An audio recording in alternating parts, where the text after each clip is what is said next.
Muy buenas, soy Santiago González Varas Ibáñez y vamos a hacer un vídeo de Morsamor de Juan Valera.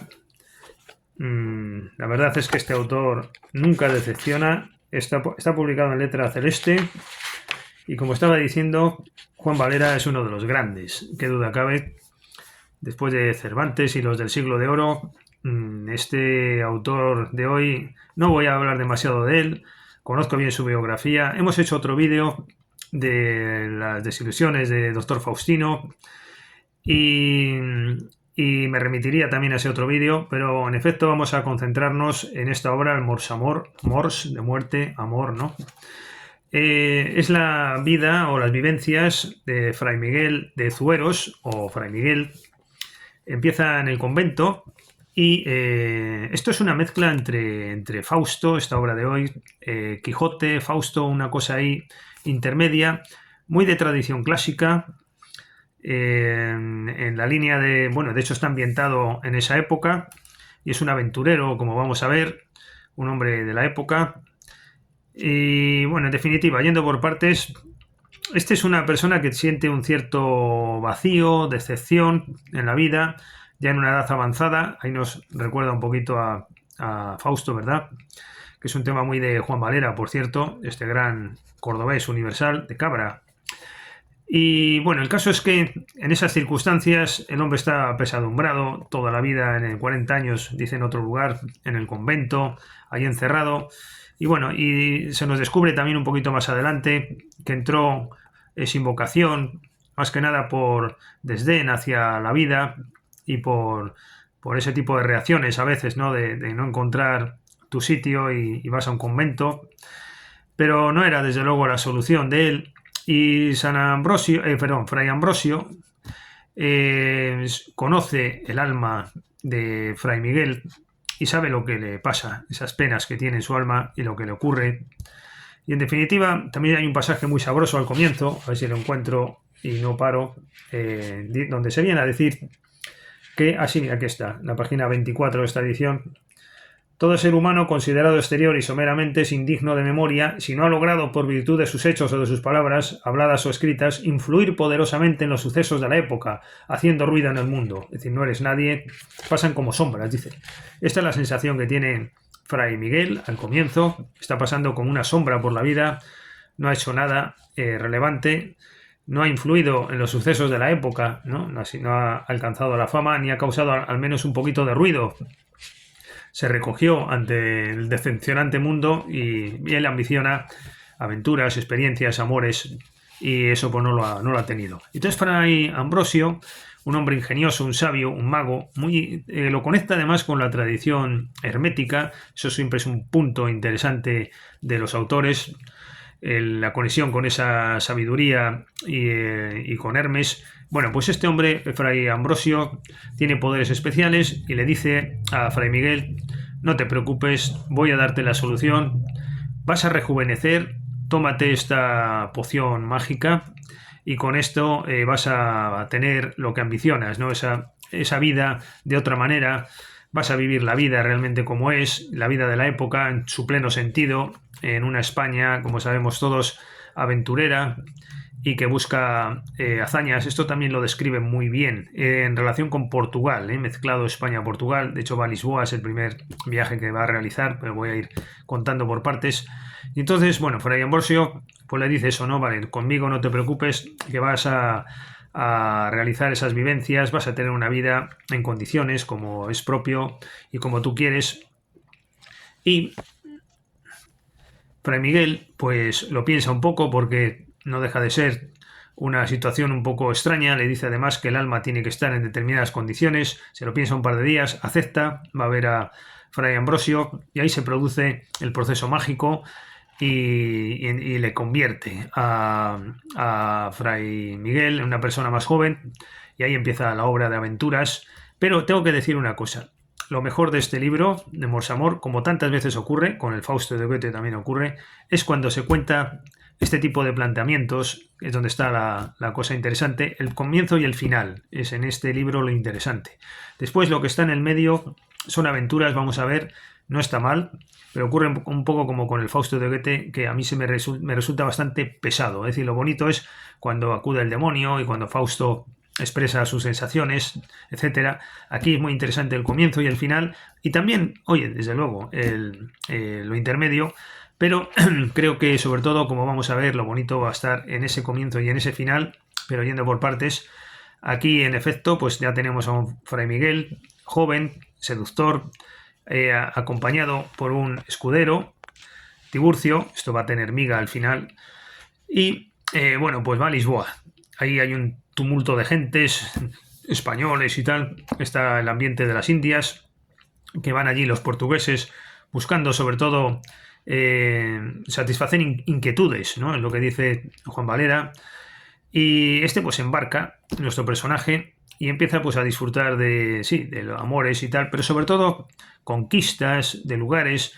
Cuando van a la India y a otros lugares, se encuentran allí caciques y se ponen de un lado, se ponen de otro, consiguen destronar a uno, consiguen incluso gobernar en batallas, siempre con aliados, etcétera. Bueno, y de eso va el contenido del libro, el núcleo.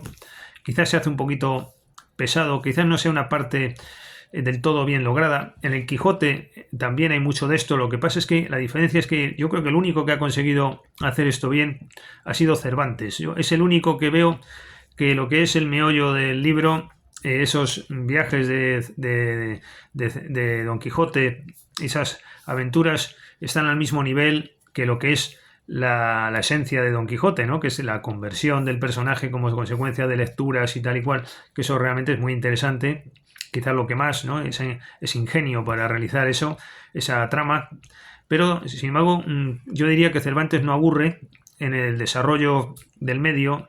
Sin embargo, creo que Goethe y Juan Valera, que les pondría al mismo nivel, sin embargo, sí es un poco cansino a veces el relato. Pero es interesante. Bueno, es un libro de aventuras, diríamos, y por ir a lo principal, bueno, pues entre unas andanzas y otras va de un puerto a otro, coge un barco, coge otro barco, cuenta cosas de los portugueses, que sí son los dueños del mar, pero no consiguen después asentar un dominio porque no tienen poderío para ello, hacen escaramuzas, etcétera, y no consiguen realmente sus propósitos finales o consumarlos. Te va contando esto, lo otro, el cacique que se encuentran, el árabe no sé qué, bueno, después por distintos mares. Y ya avanzando, después de pasar de los mares asiáticos, va al Mediterráneo. Allí hay una nave argelina que luchan con ellos. Bueno, este sale victorioso, pero bueno, resulta que al final el barco se va a pique, por resumir un poco. Y allí él piensa que se salva porque va a nadar. Dice, bueno, al final he caído al agua y a ver aquí cómo sobrevivo. Pero resulta que siente un peso enorme en su espalda y esa es su amada, que al parecer no debía de saber nadar la señora, y pues se cuelga a él, y entonces este siente el peso y bueno, pues parece que muere de amor, es verdad, es un final bonito, y además hay dos personajes que tiran de los pies hacia abajo, hacia el fondo de nuestro protagonista, y muere. Pero resulta, ahora viene lo interesante, que no muere en realidad, porque él se encuentra de nuevo en el monasterio o en el convento donde estaba inicialmente, muy envejecido, ciertamente, con poca vista, y dice, anda, pues ¿qué me ha pasado? Y entonces la cuestión es si Fray Ambrosio realmente le dio esa pócima y hizo esa magia y tuvo una vida aventurera real, Fray Miguel, o realmente lo que consiguió fue que él imaginara, aunque con pleno sentido de realidad y con toda consistencia, que él imaginara todos esos sucesos como reales, y no lo fueron. Y fue realmente un sueño que ha estado siempre allí en el convento y realmente pues no ocurrió. Entonces la primera reacción de Fray Miguel es reprochárselo a Fray Ambrosio y decirle, me has engañado, esto no puede ser, todo eso no lo he vivido, ha sido un sueño, y se va viendo más bien que ha ocurrido de las dos versiones la segunda, se va viendo poco a poco, aunque es bastante largo, son 2 o 3 capitulillos al final que tienen su esencia, y entonces al final se va evolucionando hacia esta segunda versión en la cual Fray Miguel llega a la convicción de que fue todo magia, sueño, un poco calderoniano todo esto también. Y entonces se lo reprocha, como digo, a Fray Ambrosio. Este pues espera un poquito a ver si los ánimos de Fray Miguel van a la normalidad, y de hecho así ocurre, y Fray Miguel se empieza a dar cuenta de que le ha ayudado mucho Fray Ambrosio y le ha quitado la sed. Esta es la frase clave, yo diría, aunque hay muchas, ¿no? Pero al final Reconciliación Suprema se llama el capítulo. Le ha quitado la sed de fama, de vanidad, de aventuras, porque necesitaba pasar por esto. Y yo creo que, claro, todas estas personas que acaban en el convento o acaban en la sabiduría, como dice Séneca, ¿no? Los 7 libros de la sabiduría y tal. Siempre, el desenlace siempre es ese. El sabio acaba encerrado en su soledad y como mejor se vive al parecer, pues es como vivo yo, ¿no? Por ejemplo, encerrado entre libros y sin querer saber mucho del mundanal ruido, más allá de lo imprescindible o no necesario, pero compaginando todo ello con un espacio vital propio para el desarrollo intelectual personal, no solo el mundanal ruido. Pero también es cierto que creo que en realidad lo que ocurre aquí es que sí, está muy bien el convento y tal, pero después de haber pasado por una vivencia de ese tipo, por haber tenido esas aventuras y esa acción, ¿no? Que también es necesaria. Entonces, claro, una vida monacal parecería que tampoco sería suficiente. De hecho, Valera era un vitalista y él lo tenía muy claro. En otras obras también se relaciona con Pepita Jiménez, diríamos, con las desilusiones del doctor Faustino. Tiene mucha relación con esas otras obras. Esta también, el Morsamor de Juan Valera. Entonces, en definitiva, bueno, sí, pero el Fray Miguel, en conclusión, se da cuenta de que Fray Ambrosio le ha hecho un gran bien. Es un sabio, este otro fraile, y le ha hecho un gran bien porque le ha curado la sed. Es decir, ha llegado a este desenlace, y sea porque fue un sueño, o sea porque fue realidad, porque queda un poquito de duda, aunque más bien lo primero es lo más correcto.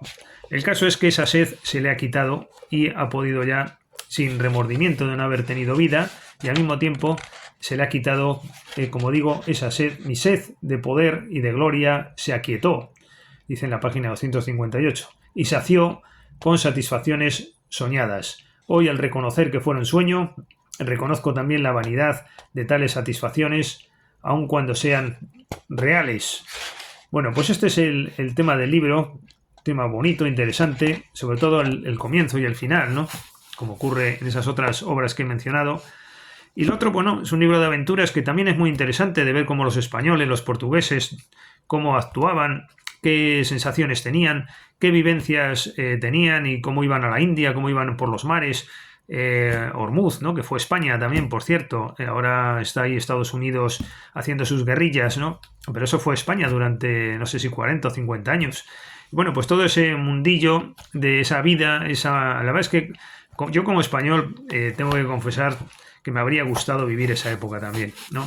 Yo me veo precisamente montado en una galera, pero no remando, sino como un guerrero más al servicio de su majestad Felipe II. Pues quizás habría sido el sueño de muchos españoles, ¿no? Haber vivido todo aquello, qué bonito tendría que haber sido, ¿no? Y surcando mares, y no tanto por el afán de dominio, sino por ese afán de aventuras y haber tenido esa vida en paralelo tan... Bueno, pues de esto va realmente esa ambición humana, como le pasaba a Pío Baroja también, ¿no? Que él todo lo que quiso vivir lo escribió en novelas y eran personajes de acción, ¿no? Santiandía, etcétera.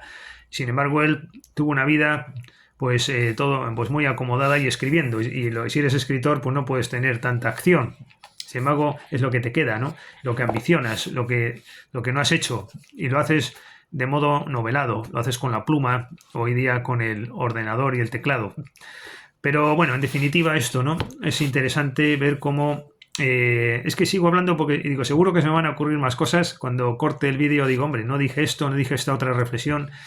Pero en definitiva, bueno, de esto va el libro y ese tema tan interesante, como decimos, de tener que pasar por por las aventuras, por la diversión. Este es otro concepto, ahora lo está reivindicando este Will Chung Han y otros, ¿no? Es verdad que la diversión parece que se identifica solo con la sociedad pop y el sabio no tiene diversión, porque no puede tenerla, ¿no? Bueno, pues este tipo de cuestiones son las que aquí subyacen, como al final, sin embargo, todo eso del mundo de la acción, pues acaba siendo un invento de San Ambrosio, y esa sed sí le curó Fray Ambrosio de esa sed a Fray Miguel, y le hizo un bien, y así murió, porque muere Fray Miguel de esa manera. Fray Ambrosio, sin embargo, vive unos años más, y bueno, pues es un sabio que te ha curado de tus pesares, en efecto. Pues nada, hasta la próxima ocasión.